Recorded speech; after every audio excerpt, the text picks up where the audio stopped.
Hello everyone. मैं मिथुन सिंह स्वागत करता हूं आप सभी का। आशा करता हूं आप सभी बहुत अच्छे होंगे। बात करेंगे विनोबा भावे के बीएड सेकेंड सेमेस्टर के प्रीवियस ईयर क्वेश्चन पेपर के बारे में।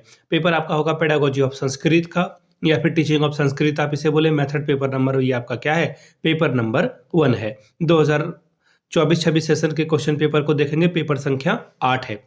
अगर आपको विनोबा भावे के पिछले 5 साल के क्वेश्चन पेपर चाहिए तो ये आपको 49 रुपीज में अवेलेबल करा दिया जाएगा। याद रखिएगा, इसमें 5 पेपर इंक्लूडेड होगा, 3 कॉमन 2 मेथड पेपर। इसके अलावा 199 रुपये में आपको सजेशन मिलेगा।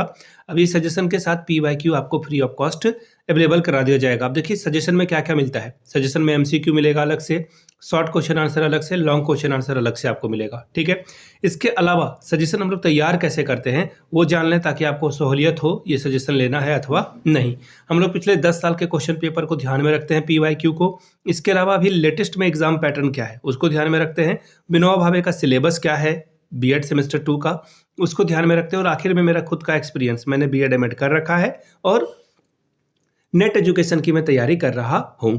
और पिछले 2-3 वर्षों से अलग अलग यूनिवर्सिटी में विनोबा भावे, रांची, SKMU में वहाँ पे सजेशन प्रोवाइड कर रहा हूँ और वहाँ से बहुत अच्छा रिजल्ट मुझे मिला है। यहाँ से आप जो है मेरी ईमेल आईडी देख सकते हैं, yourmithunsingh@gmail.com पे आप मुझे मेल कर सकते हैं। इंस्टा पे अगर आप हो डू फॉलो मी @imithunsingh।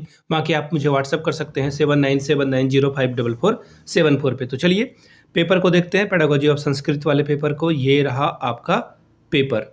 यहाँ से आप देख पाएंगे pedagogy of Sanskrit method paper number 1 है। 24-26 का सेशन था। वक्त मिलता है 1.5 घंटे का।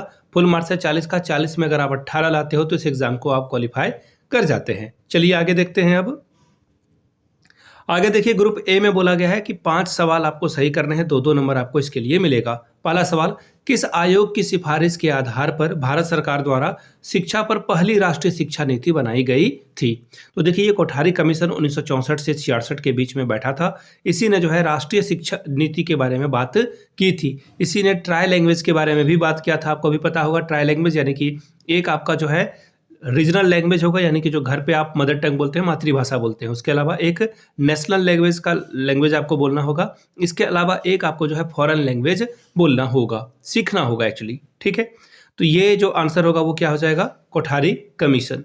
आगे देखिए अगला सवाल क्या है। भाषा का मुख्य उद्देश्य क्या है? विचारों का आदान प्रदान करना, सही है।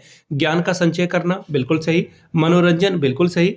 तो इनमें से सभी आपका सबसे बेहतर ऑप्शन होगा ऑप्शन नंबर 4। अगला सवाल है, श्रुतलेख के किस कौशल से सबसे अधिक विकास किसका होगा? श्रुतलेख यानी कि आप जो है लिखते हो, तो ये इसमें श्रवण कौशल का विकास नहीं होगा, बोलने वाला विकास नहीं होगा, श्रवण कौशल का भी विकास नहीं होगा, आप सुनोगे नहीं बल्कि आप इसमें लिखोगे। ऑप्शन 4 आपका सही होगा। आगमन और निगमन विधि का प्रयोग कब किया जाता है? केवल कक्षा में। देखिए मैंने आपको कई दफा कहा है कि केवल वाले शब्द से बच के रहिए, रटने वाले शब्द से बच के रहिए। ये सब शब्द जो है आपको जहां दिखे उसे काटिए। परीक्षा नेगेटिव वर्ड है, अनुशासन नेगेटिव वर्ड है। ठीक है, जहां पे भी आपको लचीला दिखे, है ना, बहुविकल्पीय दिखे, सर्वांगीण विकास दिखे, ये सब ऑप्शन सही है, ये सब ऑप्शन गलत है। तो केवल कक्षा में, केवल परीक्षा में, केवल घर पर गलत हो गया। देखो आप, तो ये क्या हो जाएगा? शिक्षण अधिगम प्रक्रिया में ऑप्शन 3 आपका सही हो जाएगा। आगे बढ़ेंगे अगले सवाल की ओर। अगला सवाल देखिए क्या है। राष्ट्रीय पाठ्यचर्या की रूपरेखा NCF के बारे में बात कर रहे हैं ये। ठीक है, 2005 की समझ कहाँ से प्राप्त होती है? मानवतावाद से, व्यवहारवाद से, इनमें से सभी, या रचनावाद से? देखिए सॉरी मैंने सारा काट दिया। देखिए सबसे अच्छा रचनावाद दिख रहा है मुझे, लेकिन इनमें से सभी ने ना सारा मामला गड़बड़ कर दिया। इसलिए आपको आंसर जो है 4 की ओर जाना होगा। मैंने आपको पहले भी बता रखा है बीएड एमएड में जब ऑप्शन इनमें से सभी दिखे तो कोशिश करना चाहिए कि इनमें से सभी को ही हम लोग चूज कर लें। हालांकि मानवतावादी और व्यवहारवादी पे भी जो है बात की गई है। आगे देखिए ग्रुप बी की बात करते हैं। 2 सवाल आपको यहाँ से करने हैं शॉर्ट में, 5 + 5 10 नंबर मिलेगा। पहला सवाल, संस्कृत भाषा एवं साहित्य की व्यापकता एवं महत्व पर प्रकाश डालें। अगला सवाल देखिए क्या है। संस्कृत भाषा शिक्षण के महत्व पर प्रकाश डालिए। तीसरा सवाल, संस्कृत पाठ्यक्रम के विकास में कौन कौन सी सावधानियां ध्यान में रखनी चाहिए बताइए। क्वेश्चन नंबर 4, संस्कृत शिक्षण में पाठ्य पुस्तक के महत्व पर प्रकाश डालिए। आखिरी ग्रुप की ओर बढ़ेंगे, ग्रुप सी। देखिए 20 नंबर आपको मिलेगा 10 + 10। क्या है सवाल? विभिन्न स्तरों पर संस्कृत शिक्षण के क्या उद्देश्य हैं, इसका वर्णन करें। आगे देखिए क्वेश्चन नंबर 4, व्याकरण शिक्षण की विधियों की चर्चा करते हुए किसी एक विधि का साधारण व्याख्या करें। अगला सवाल है, त्रिभाषा सूत्र के अंतर्गत संस्कृत का स्थान और उसके उद्देश्य क्या हैं, इसका वर्णन करें। छठा सवाल, संस्कृत अध्यापक के लिए शिक्षण में दृश्य श्रव्य साधनों की क्या उपयोगिता है। अध्यापक को दृश्य श्रव्य साधनों के प्रयोग में क्या सावधानियां बरतनी चाहिए। तो ये था आपका पेडागोजी ऑफ संस्कृत का पेपर।